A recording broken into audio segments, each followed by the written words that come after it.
I was very excited because to me, there is no greater crisis that we face than education.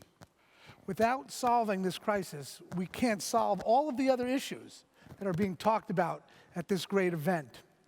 And I was very excited that I get to introduce Raymond, who's sitting here next to me, who's gone out and actually taken action to make a difference.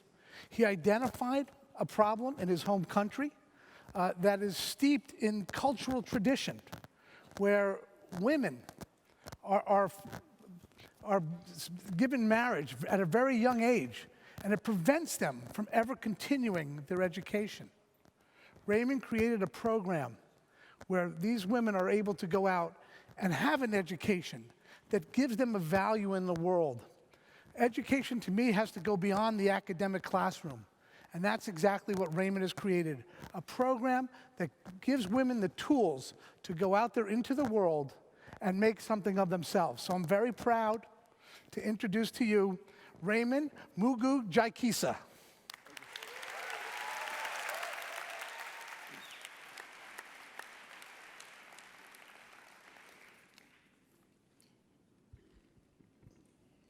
Good evening, One Young World. I'm happy to be in Thailand, Bangkok, and it's a pleasure speaking to all of you. In Uganda, one of the biggest societal issues is early childhood marriage. 40% of girls are married before the age of 18, traded off for dowry so as to improve their family's financial situation. These girls lose control over their own futures at the expense of their education, health, and social aspirations.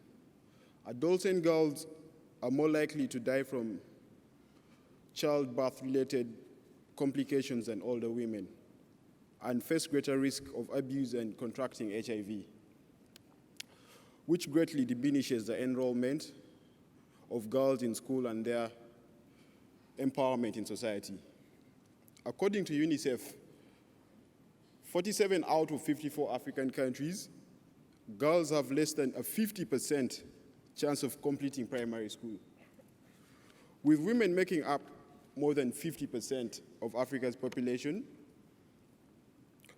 many advocates of gender empowerment question how the continent's current economic growth and outlook will be sustained if the subjugation of women issues is still deeply and widely embedded. Even though educating girls and women has a powerful transgenerational effect and is a key determinant of social development, eliminating gender disparities in primary and secondary education requires gender issues be mainstreamed throughout the education system, supported by adequate resources and strong political commitment. Merely ensuring access for girls' education is not enough.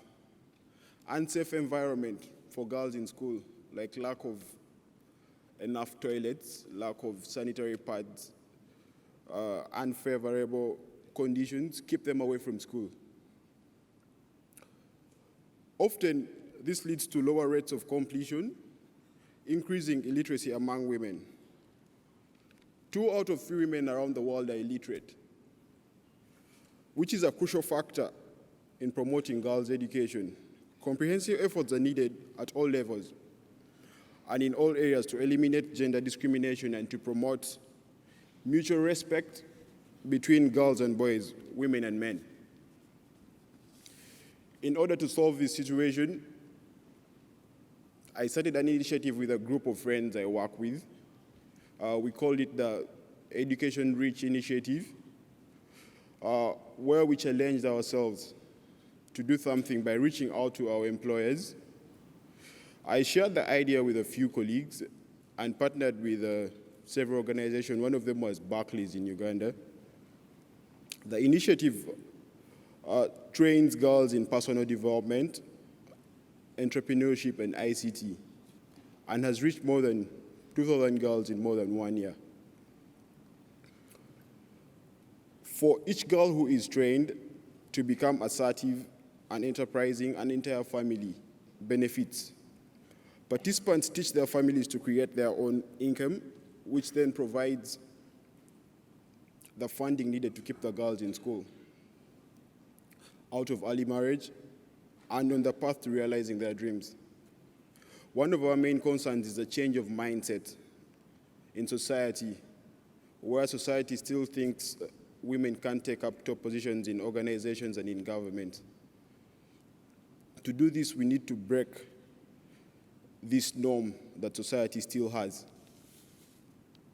Community leaders and religious leaders, civil society organizations, who are the main integral part of the local communities, need to do something about this.